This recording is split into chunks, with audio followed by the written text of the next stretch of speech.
Good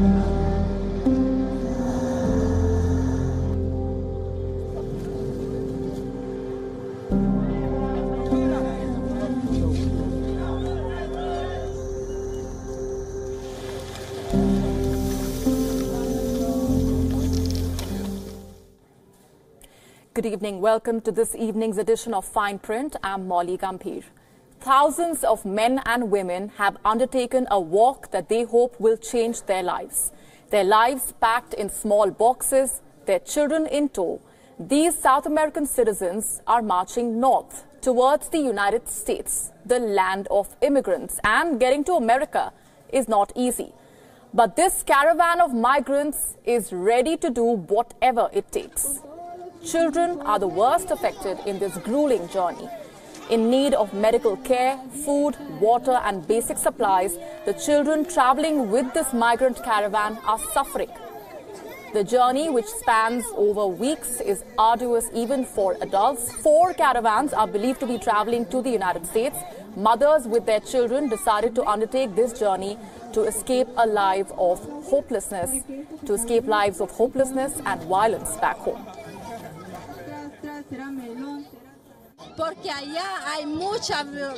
Because there's a lot of violence, there are a lot of gangs, they threaten you. You have to flee for your children. That is why we do this. For our children, without them we are nothing. If something happens to them, you won't feel good. You won't feel like a mother. These migrants are crossing over several state borders to get to their final destination. And as they take that journey, they are battling extreme weather conditions. In regards to their health, we have many people who are weak, pregnant, young children who can quickly become dehydrated and die. The weather has been tough and it is of great urgency that there is a lot of transport. There are ailments due to a bad diet, sunstroke, tiredness, sore feet, children with headaches due to the extreme sun and probably gastrointestinal problems due to a lack of attention from local governments who fail to install latrines and don't facilitate the hygiene measures for the people who are traveling in this caravan right now.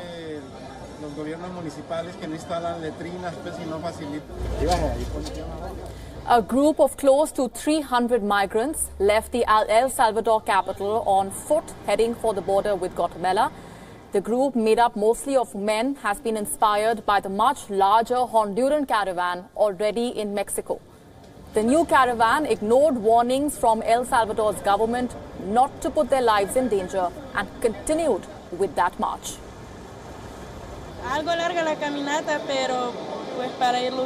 The walk has been long, but I do this to fight for a better life, since in our country we can't have it. We can't study, economy is bad, there's violence and we can't stay there anymore since there are no job opportunities.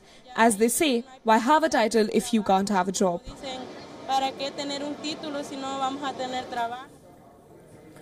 And this ever-growing migrant caravan is causing US President Donald Trump his biggest headache, especially right ahead of the midterm elections next week.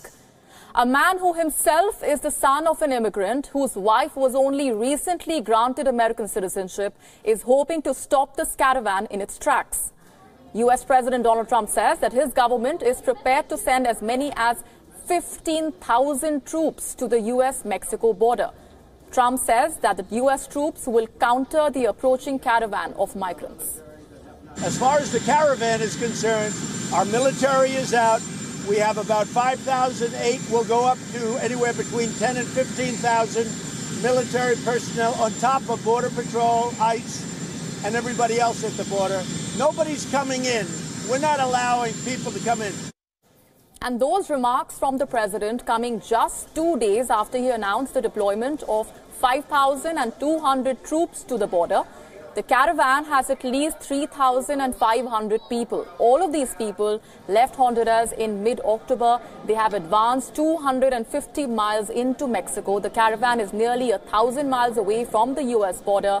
It could take weeks for these Central American migrants to reach the U.S., but Donald Trump says that the caravan would reach the border faster than most people think. And they got a lot of rough people in those caravans. They are not angels. They are not. You saw what happened 2 days ago with the Mexican military and the Mexican police. You saw what happened there. How tough the opposition is. We're tougher than anybody. We're tougher than any force. And we're probably going to have to be, unfortunately. I tell them turn back, and they're not going to be released. It's called catch, but we take the word release out. We're not releasing anymore. Catch. We have no choice.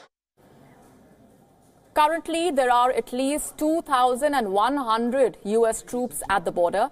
An additional 5,200 troops are being deployed, as the president announced earlier. The U.S. Defense Ministry on Wednesday said that more than 7,000 troops have been drawn from 10 U.S. states. All of these troops would support the U.S. Ministry of Homeland Security along the border. Meanwhile, some of the migrants say that the deployment of these U.S. troops at the border does not worry them. They say they are confident of crossing the border.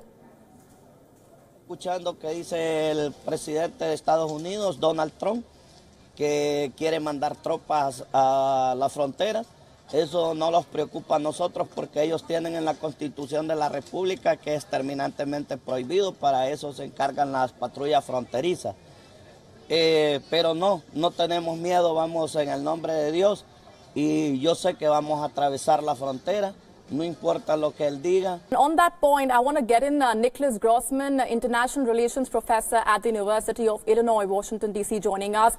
Professor Nicholas, I just want to ask you, given that the troops cannot actually arrest the migrants, what does U.S. President Donald Trump plan to achieve with a deployment as massive as 7 times the U.S. troops' presence in Syria? Officially, what the president says that he is deploying the troops for is to enforce the border.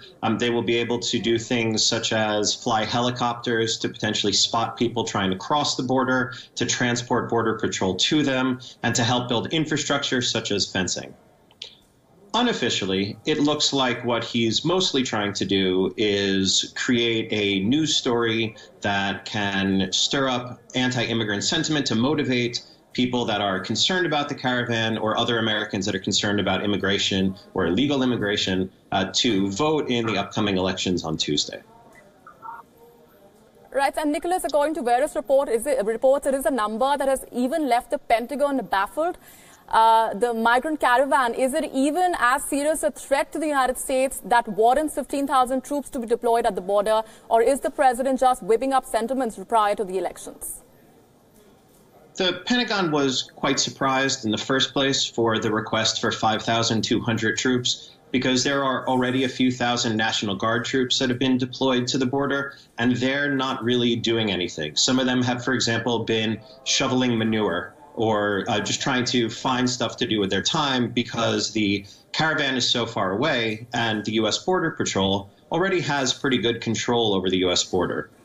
So the caravan is about 1,000 miles away, and it should take them many weeks to walk north. And as even internal Pentagon planning documents show, previous caravans have mostly dwindled on their way to the United States, with some staying in Mexico, some returning home. And the Pentagon expects that maybe a few hundred people from the migrant caravan will actually make it to the United States. At that point, they would be processed for asylum applications and then either rejected or denied. But that processing is something that in past times the Border Patrol has handled. And so the Pentagon seemed both quite surprised to be asked to send 5,200 troops, and then even more surprised when the president said that it could go up to 15,000, because it appeared that he was saying that in public without having privately consulted with the Pentagon first. That again is the latest in a string of cases where teams associated with the president, Nicholas, have been left baffled by the various statements that the president has made in the run-up to these elections, be it when it comes to birthright citizenship, be it when it comes to deployment to tackle the migrants. So clearly, all the teams are not on the same page, and these are statements that are being made by the president right before the elections as pre-election rhetoric. That clearly President Trump has decided that he wants to help his party. So he's not on the ballot. It's legislative elections. But control of Congress is on the ballot, and so that's very important to him, clearly, and to his party. And he has decided to focus on a nativist message, an anti-immigrant, especially anti-illegal immigrants, but not exclusively, message ahead of the election, as opposed to, say, the economy or any other political issue, any other policy issue that he could potentially run on. So this seems to be what he and his party believe is the best way to motivate their voters. All right, we're going to leave it there for the moment, and perhaps there will be many more such statements coming in from the president. Still 5 days to go before the midterm elections. We're going to leave it there for the moment. Nicholas Grossman, appreciate very much joining us on the broadcast.